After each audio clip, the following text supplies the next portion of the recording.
मैं डॉक्टर मोइन अहमद कुरैशी, माहिर अमराद गुर्दा व मसाना, आपसे मुखातिब हूँ। हमारा आज का मौजू है कि रीनल फेलियर का ट्रीटमेंट, यानी कि ऐसे अफराद जिनके गुर्दे फेलियर की तरफ जा रहे हैं और जिनका क्रेटिनिन रफ्ता रफ्ता बढ़ रहा है, उन्हें क्या एहतियात करनी चाहिए और क्या खुसूसी ट्रीटमेंट उनके लिए ज़रूरी है।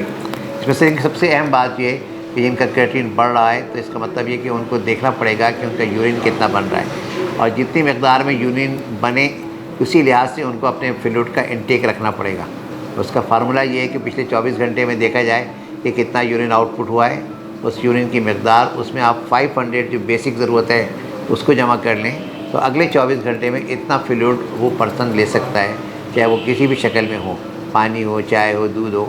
इससे ज़्यादा लेगा तो वो जिस्म में जमा होगा, उसका चेस्ट ख़राब होगा और उसके वरम भी आएगा, उसको सांस लेने में दुश्वारी भी होगी।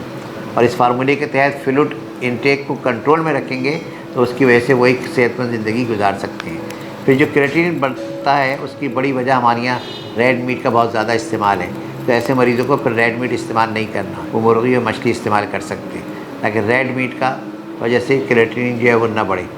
फिर उनको ये भी देखना पड़ेगा कि नमकियात का खुसूसी ख्याल रखना पड़ेगा, क्योंकि ऐसे मरीज़ों की टेंडेंसी होती है कि पोटाशियम लेवल उनका ज़्यादा होता है, तो उनको पोटाशियम वाली कोई चीज़ नहीं लेनी ताकि खून की कमी ना हो। और इसके अलावा विटामिन डी एक्टिवेट नहीं हो रहा है तो विटामिन डी की कमी है, विटामिन डी भी साथ में लेना पड़ेगा। कैल्शियम की कमी है तो कैल्शियम भी साथ में लेना पड़ेगा। अगर फॉस्फेट बढ़ गया है तो फॉस्फेट को कम करने वाली दवाएँ हैं वो ली जाएंगी।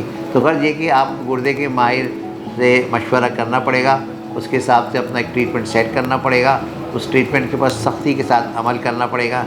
इससे अगर आप परहेज़ करेंगे, अगर आप सख्ती से दवाओं पे अमल करेंगे तो आप उस स्टेज से बच सकते हैं क्योंकि फिर या तो हीमोडायलिसिस की तरफ जाए बात या ट्रांसप्लांटेशन की तरफ। तो आज की थोड़ी सी एहतियात, आज का थोड़ा सा परहेज़, आज की थोड़ी दवाओं से पाबंदी आपको एक मुश्किल मरहले से बचा सकती है।